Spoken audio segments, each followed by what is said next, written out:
In this video, we'll take a look at how to solve this multiple choice question, which, if you recall, was posted as a homework question in our previous video on GRE Quant strategies. We hope that you have attempted this question, and if you have, we hope that you have posted your answers in the comment section of the previous video. If you are seeing this question for the first time, take a couple of minutes to attempt this question. You can pause this video, and once you are done attempting this question, you can resume watching the video. All right. Let's take a look at this question. Let's read it carefully so that we don't miss out on any information given in the question. Jim Brooks' only source of income comes from his job as a question writer. In this capacity, Jim earns a flat salary of $200 per week. So this is an important number for us. Plus a fee of $9 for every question that he writes. So this is an important piece as well, a fee of $9 for every question that he writes. Every year, Jim takes exactly 2 weeks of unpaid vacation to visit his uncle, a monk in Tibet, and get inspired for the next year. If a regular year consists of 52 weeks, and the number of questions that Jim wrote in each of the past 5 years was an odd number greater than 20. So this is an important piece for us. The number of questions that Jim wrote in each one of the past 5 years was an odd number greater than 20. Which of the following could be Jim's median annual income over the past 5 years? Now, a few strategies that we will adopt in solving this question. A very important strategy we will take up is elimination. So we will have to actively eliminate the wrong answer options at different stages of the solution. We'll also look at the concepts that are needed to solve this question and get the final answer. One of them is obviously the concept of median. Because there are 5 values here, because we are considering Jim's annual income for a period of 5 years, you will understand that the median annual income will be the annual income of the 3rd year. From our understanding of the question, we also understand that the annual income in any given year is a sum of the flat salary plus the variable salary. The variable salary being the money that he earns by writing a certain number of questions. Now, the question clearly says a regular year consists of 52 weeks, out of which Jim takes exactly 2 weeks of unpaid vacation. Which means Jim's annual income depends on 50 weeks of working. Remember, he earns $200 per week as his flat salary. So $200 into 50 is his flat salary in any one of these 5 years. Now, the variable salary depends on the number of questions that he writes. He earns $9 for every question that he writes.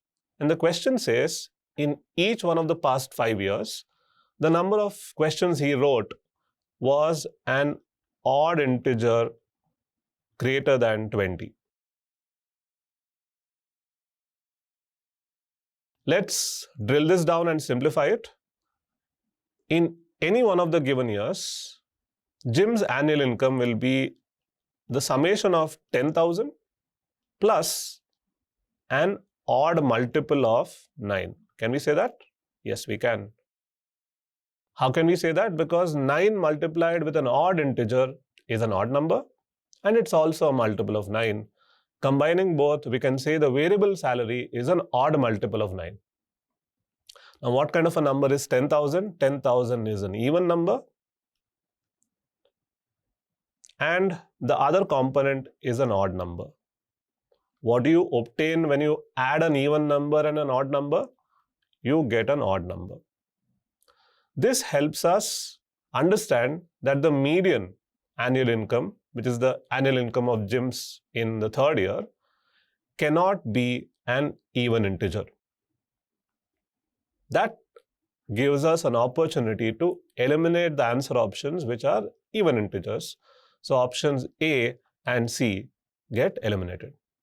So this is what I was talking of at the beginning of the solution, that you need to actively eliminate wrong answer options at different stages of the solution.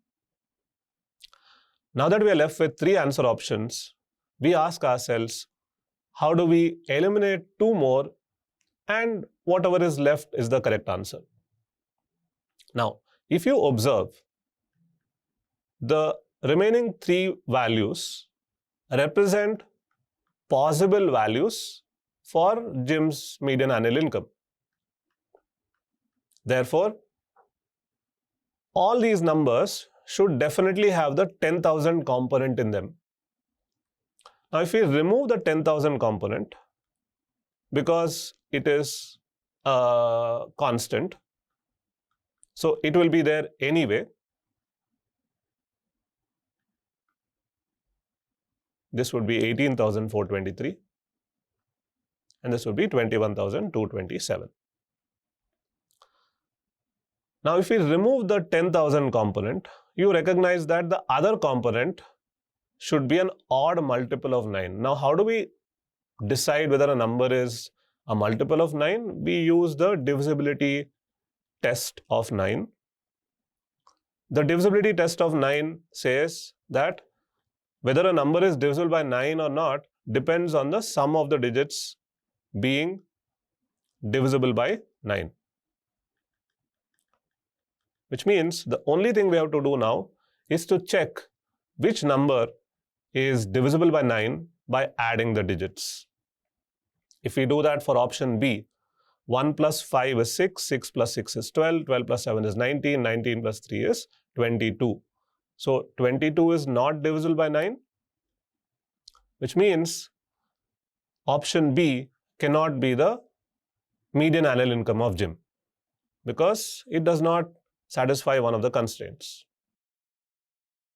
The easier number to try the divisibility test on is option D because the numbers are small. 2 plus 1, 3, 3 plus 2, 5, 5 plus 2, 7, 7 plus 7, 14. So this number is also not divisible by 9. So this number also cannot be Jim's median annual income. That leaves us with 18,423. This has to be the correct answer. So in a test scenario, please mark option D and move on. However, when you're practicing such questions at home, there's nothing wrong in verifying by using the divisibility test. 1 plus 8 is 9, 9 plus 4 is 13, 13 plus 2 is 15, 15 plus 3 is 18. This is definitely divisible by 9. So takeaways from this question are to understand the concepts that are required to solve a question.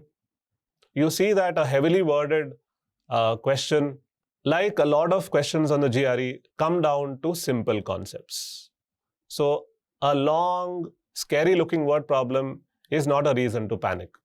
It's just a reason to read actively and jot down information. It's also a reason for you to look at elimination as a potent tool towards getting to the right answer, without which you will not be able to get the final answer because you don't have enough information to solve this mathematically. So if you got the right answer as D, well done.